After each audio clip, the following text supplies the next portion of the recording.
ፊልማችን ዓለም ላይ ካሉ በጣም አደገኛ ሱፐር ፓወር ያላቸው ሰዎች እና ያን ሱፐር ፓወር ደግሞ ለጥሩ ነገር ሳይሆን ለመጥፎ ነገር ብቻ የሚጠቀሙት ሰዎች የሚታሰሩበትን እስር ቤት እያሳየን ይጀምራል። ከእነሱ መካከል ይሄ ሳቫንት የሚባለው ሰውዬ አንድን ነገር መምታት ፈልጎ ከወረወረ በፍጹም ያን ነገር አይስተውም። ሌላ ደግሞ ኪንግ ሻርክ፣ እዚህ ውስጥ ካሉት አንደኛ ኃይለኛ የሚባለው እሱ ነው። ማንበብ አይችልም፣ ነገር ግን ሁልጊዜ መጽሐፍ ላይ እያፈጠጠና መጽሐፎችን እየሰበሰበ ነው የሚገኘው። የዚህ አካባቢ ደግሞ ኦፊሰር የሆነችው አማንዳ ዋለር እነዚህን ወንጀለኞች በሙሉ ተሰበስባቸውና አንድ ሚሽን እሰጣቸዋለሁ። እሱን በታማኝነት ሰርታችሁ የምትጨርሱ ከሆነ እዚህ እስር ቤት ውስጥ ከተፈረደባችሁ ፍርድ 10 ዓመት እቀንስላችኋለሁ ስትል ነገረቻቸው። ይህንን አልስማማም ብለው የተሻለ ምንም ነገር ማድረግ የማይችሉትም እስረኞቹ እሺ ሲሉ ይስማማሉ። 10 የሆኑ ታሳሪዎችን የሚይዝ ታስክ ፎርስ ኤክስ የሚባል አንድ ግሩፕ ትመሰርታለች። ነገር ግን እነሱን ከመልቀቋ በፊት ስለማታምናቸው ኑ ስትላቸው እምቢ ካሉ ወይንም ደግሞ በወጡበት ለማምለጥ ከሞከሩ አንድ በተን ብቻ በመጫን የሚፈነዳ ቦምብ ጭንቅላታቸው ውስጥ ከትባቸዋለች።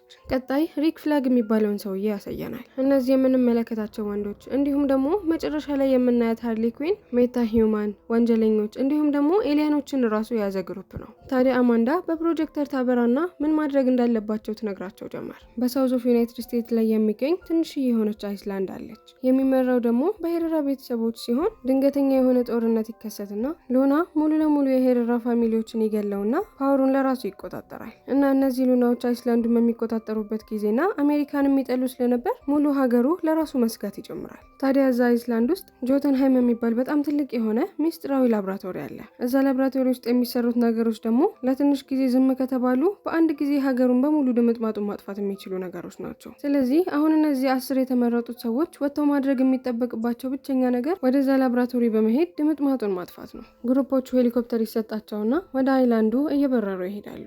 አይስላንዱ ጋር ታዲያ በሄሊኮፕተራቸው ከደረሱ ሊታወቅባቸው ስለሚችል እዛ ሳይደርሱ ውቅያኖስ ውስጥ በመግባት ከዛ በኋላ ወደ አይስላንዱ እንዲሄዱ ይታዘዛሉ። ከሄሊኮፕተሩ አንድ በአንድ ወደ ውቅያኖሱ ይወርዳሉ። ነገር ግን ዊዝል መዋኘት ስለማይችል ወዲያው ነበር የሰመጠው። የቀሩት ሜምበሮች ደግሞ ወደ አይስላንዱ ይደርሳሉ። ነገር ግን ልክ እዛ እንደደረሱ ነገሮች ሙሉ ለሙሉ ይበላሻሉ። ምክንያቱም ብላክጋርድ እዛ ሳይደርሱ ነበር ይህንን ግሩፕ ከድቶ እንዲሁም ደግሞ ወደዚህ አይስላንድ የመጡት እነሱን ሊደመስሷቸው እንደሆነ ለሉና ሚሊተሪዎች ተናግረው ስለነበር ወዲያው ይከበባሉ። ወታደሮቹ በሙሉ ኃይለኛ የሚባሉትን መሳሪያዎቻቸውን እየተጠቀሙ መተኮስ ጀመሩ። ቲሞቹ ሱፐር ፓወራቸውን በመጠቀም ለመፋለም እየሞከሩ የነበረ ቢሆንም ነገር ግን ወታደሮቹ ሲጠቀሙት የነበረው መሳሪያ በጣም አደገኛ ስለነበር አንድ በአንድ እየተገደሉ ማለቅ ጀመሩ። ግሩፖቹ ሲገደሉ ሙሉ ለሙሉ ቆሞ ሲመለከት የነበረውን ታዲያ ይሄ ነጭ ጸጉር ያለው ሰውዬ ለህይወቱ በጣም ፈርቶ ስለነበር ፊቱን አዙሮ መሮጥ ይጀምራል። ቦታዋ ላይ ሆና ታዲያ እንቅስቃሴያቸውን በሙሉ ስትመለከት የነበረችው አማንዳ ማምለጥህን አቁመ ወደ ታዘዝከው ሚሽን ተመለስ እያለች ትዕዛዟን ልትነግረው ብትሞክርም ነገር ግን እሱ እምቢ በማለት ዋናውን ይቀጥላል። ምንም ሳታመነታ ጭንቅላት ውስጥ ያለውን ቦምብ እንዲፈነዳ የሚያደርገውን በተን ትጫነዋለች። ጭንቅላት ውስጥ የነበረውን ቦምብ ይፈነዳና በአሰቃቂ ሁኔታ ጭንቅላቱ ብትንትን ብሎ ይሞታል። አሁን ላይ እዛ ሊሳተፉ የሄዱት በሙሉ ህይወታቸው አልቋል ከሄርሊ ኩዊን እና ከሪን ፍላግ በስተቀር። ወታደሮቹ ሄርሊ ኩዊንን ከያዟት በኋላ እስከዛሬ ስለሰራቻቸው ወንጀል ያጣራሉ። ይህንን ወንጀል ሁሉ ከሰራችማ ስችም የአሜሪካ ጠላት ናት ብለው ስላሰቡ ከራሳቸው ጋር ይዘው ይወስዷታል። ተደብቆ የነበረውም የሪክ ፍላግም ቢሆን ያደረገውን ባንዲራ ስላስተዋሉት እሱንም ይዘውት ወደ ራሳቸው ይወስዱታል። ሁሉንም ነገር በቦታው ነው ስትከታተል የነበረችው አማንዳ ቀጣዮቹን ግሩፖች ወደ ስራ እንዲሰማሩ ታዛቸዋለች። መጀመሪያ የላከቻቸው እነዚህ 10ሩ የታዘዙትን ነገር በብቃት የመወጣት እድላቸው በጣም ዝቅተኛ ስለነበር እነሱ ማድረግ ካልቻሉት ሁለተኛ የሚሄዱ ግሩፖችን አዘጋጅታ ነበር። ሁለተኛ ግሩፕ ላይ ያሉት ሰዎች ብለድ ስፖርት፣ ፒስ ሜከር፣ ፖልካ ዶትማን፣ ሻርኩ እና ይህቺ ወጣት ልጅ ናቸው። ብለድ ስፖርት እዚህ ግሩፕ ውስጥ እንዲሆን የተመረጠው ኃይለኛ የሆኑ ነገሮች በሚፈጠሩበት ጊዜ ተረጋግቶ ትክክለኛ የሆኑ ውሳኔዎችን መወሰን ስለሚችል ነበር። አሁን ላይ በጣም ሌሊት ሆኖ ስለነበር እዛው ጫካ ውስጥ የሆነ ማረፊያ አዘጋጅተው ለመተኛት ይወስናሉ። ነገር ግን ገና ሁሉም መተኛት በሚጀምሩበት ጊዜ አብሯቸው የመጣው ሻርክ ተኝታ የነበረችውን ልጅ ሊበላት ይዘጋጃል። በዚህ ጊዜ በፍጥነት ሁሉም መሳሪያቸውን ያወጡና እሱ ላይ መተኮስ ይጀምራሉ። ለትንሽ ሊሞት ነበር። ነገር ግን አማንዳ ሻርኩን በፍጹም አትጉዱት፣ ምክንያቱም እዚህ ውስጥ ካሉት እስረኞች በሙሉ ጠንካራው ስለሆነና እሱን ነው ሰርቫይቭ ማድረግ አንችልም። ሊበላት የነበረችው ራት ካቸር ወደ አጠገቡ ትደርስና እኛ እኮ ጓደኛሞች ነን፣ ጓደኞችን ትበላለህ ስትል ትጠይቀዋለች። ኪንግ ሻርክም ታዲያ ለትንሽ ጊዜ አስብና እጇን ይጨብጣታል። በፍጹም አልበላሽም፣ ከዚህ በኋላ ልበላሽ አልሞክርም ሲል ቃል ይገባላታል። በሌላ በኩል ደግሞ በኮምፒውተራቸው የጠላታቸው እጅ ውስጥ የገባውን ሪክ ሎኬሽኑን ማግኘት ቻሉ። በዚህም ጊዜ ለግሩፕ መሪው አድራሻውን ትነግረውና ምንም ነገር ከማድረጋችሁ በፊት መጀመሪያ ሪክን ነጻ አውጡት። እሱን ታዲያ ነጻ ለማውጣት በምትሞክሩበት ጊዜ እናንተን ለማስቆም የሚሞክሩትን በሙሉ ግደሏቸው። ትዕዛዛቸውን ልክ እንደተቀበሉ ጠላቶቻቸው የሚያርፉበት ቦታ ላይ ይደርሳሉ። ቀስ ብለው መንገድ ላይ ያገኟቸውን በሙሉ ከገዳደሉ በኋላ ልክ ወደ ውስጥ ሲገቡ በጣም የሚያስደነግጥ ነገር ይፈጠራል። ታግቷል ብለው ነፃ ሊያወጡት ሲመጡ የነበሩት ሪክ ካገተችው ሴትየው ጋር ቁጭ ብለው እያወሩና አብረው ሻይ እየጠጡ ነበር። እውነታው ሲጋለጥ ልጅቷን ብትሆን ሉናን መግደልና እነሱን መቆጣጠር ትፈልጋለች። ምክንያቱም ይሄ ሉና የሚባለው ቤተሰቦቿን በሙሉ አንድ በአንድ ገድሎባት እንዲሁም ደግሞ ምንም የማያውቁ ንጹህ ሰዎችንም አንድ ላይ ስለገደለ ነበር። እያስመሰለች እነሱን እየታዘዘች የምትሰራ ብትመስልም ነገር ግን አሁን ላይ የሪክን ዓላማ ከሰማች በኋላና የእሷና የነሱ ዓላማ በጣም ስለሚገናኝ አንድ ላይ ለመስራት ይስማማሉ። ነገር ግን የተቀሩት ሪክን ያገተች መስሏቸውና እሱን ነፃ ለማውጣት ብለው ውጪ አካባቢውን ለመጠበቅ የተደረደሩ በሙሉ አባላቶቿን ገድለዋቸው ነበር ወደ ውስጥ የገቡት። ይህንን ስታይ ሶል በጣም ትበሳጫለች። ነገር ግን ለሉና ያላት ጥላቻ በጣም ከፍተኛ ስለሆነ አሁንም ቢሆን ከነሱ ጋር ተስማምታ ሉናን ለማሸነፍ ከጎናቸው እንደምትቆም ነገረቻቸው። በቀጣይ ሲን ቲንከር የሚባለውን ሰውዬ እንተዋወቃለን። ቲንከር በጣም ጎበዝ የሆነ ሳይንቲስት ሲሆን ለረጅም ዓመታት በድብቅ ስለ ስታርፊሾች እያጠና ነበር። ኢንቴሊጀንስነቱን ለማሳደግ ታዲያ እነዚህ እንግዳ የሆኑ ዲቫይሶችን ከጭንቅላቱ ጋር ያጣብቃቸዋል።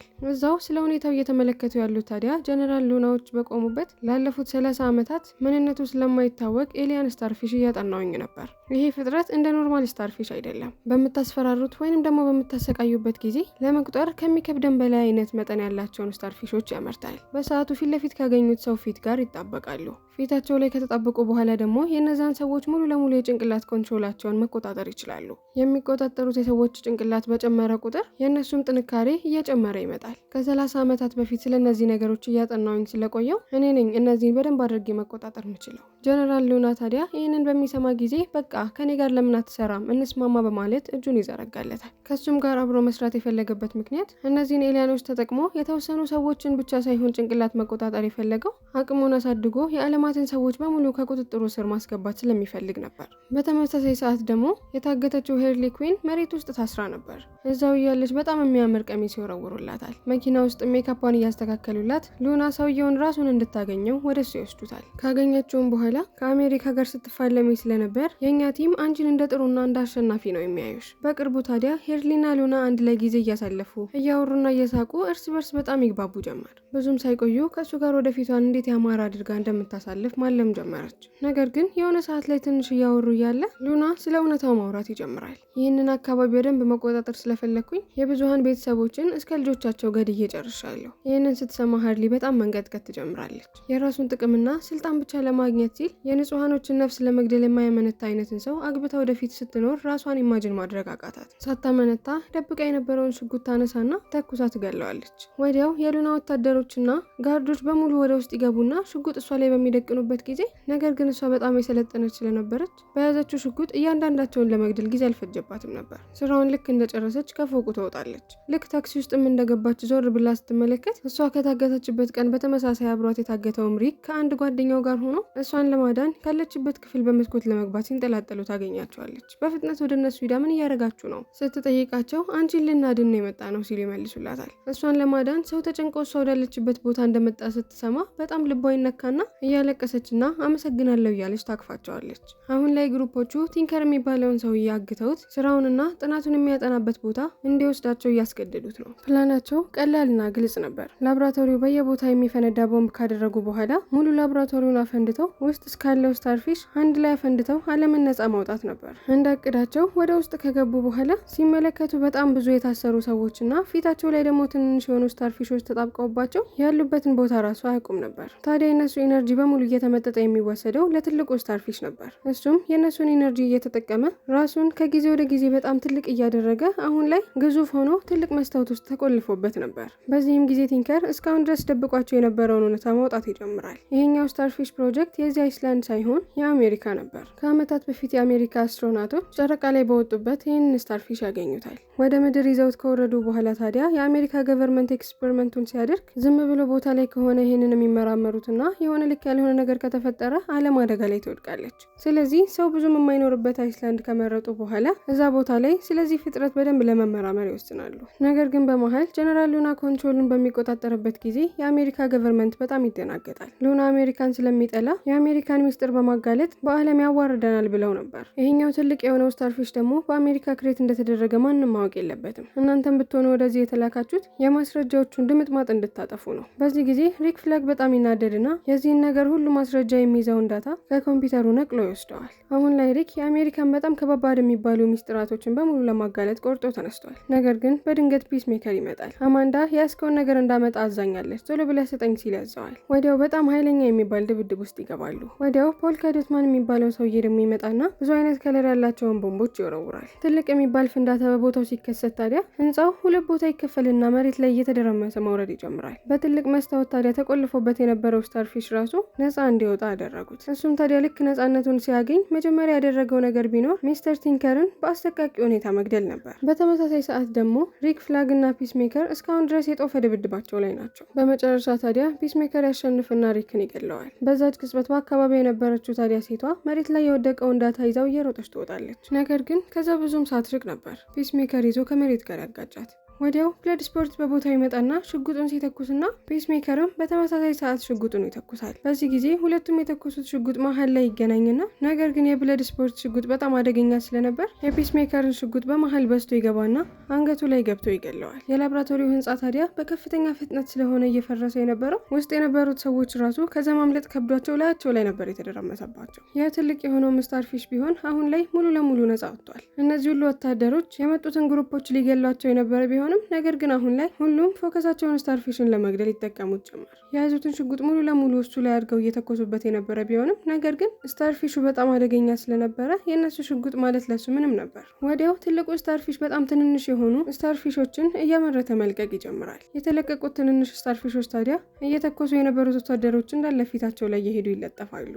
የሰው ፊት ላይ ደግሞ ከተለጠፉ የዛን ሰው ጭንቅላት ሙሉ ለሙሉ መቆጣጠር ስለሚችሉ የሚፈልጉትን ነገር በሙሉ ማሰራት ይችላሉ። ትልቁ ስታርፊሽ ታዲያ አሁን ላይ ወደ መሀል ከተማ እየተራመደ እየሄደና ፊት ለፊቱ ያገኛቸውን በሙሉ መግደል ይጀምራል። ብዙም ሳይቆይ አማንዳ ትደውልና ቶሎ ብላችሁ ወደ መጣችሁበት ተመለሱ ስትል ትዕዛዟን ትሰጣቸዋለች። ነገር ግን እነዚህ ምንም የማያውቁና አቅም የሌላቸው ሰዎች አንድ በአንድ ሲገደሉ እያየን ጥለናቸው ወደ መጣንበት መመለስ አንችልም፣ ስለዚህ ለእነሱ እንፋለማለን፣ ወደ አንቺ አንመጣም ሲሉ ይነግሯታል። በዚህ ጊዜ በጣም ትበሽቅና ጭንቅላታቸው ውስጥ ቀብራባቸው የነበረውን ቦምብ አንድ በተን በመጫን ልታፈነዳባቸው ስትል እዛው መስሪያ ቦታ ውስጥ አብረዋት የሚሰሩ ስታፎች አናቷን ይሉና መሬት ላይ ይጥሏታል። አሁን ላይ እዚህ የቀሩት ግሩፖች ስታርፊሹን ለመግደል የተቻላቸውን እያደረጉ ነው። ነገር ግን ለአመታት ሲመገብ የነበረው ከሰዎች የሚወጣ ኢነርጂ አሁን ላይ ምንም አይነት መሳሪያና ሽጉጥ ቢተኮስበት እሱ ላይ ምንም አይነት አፌክት አልነበረውም። በዚህም ጊዜ ራት ካቸር መኪና ላይ ተሰቀልና ያላትን ሱፐር ፓወር ተጠቅማ ከተማ ላይ ያሉትን አይጦች በሙሉ ወደ ስታርፊሹ ሂዳችሁ አታክ አድርጉት ስትል ታዛቸዋለች። የታዘዙት አይጦች ታዲያ ሁሉም ስታርፊሹ ላይ ከተሰቀሉ በኋላ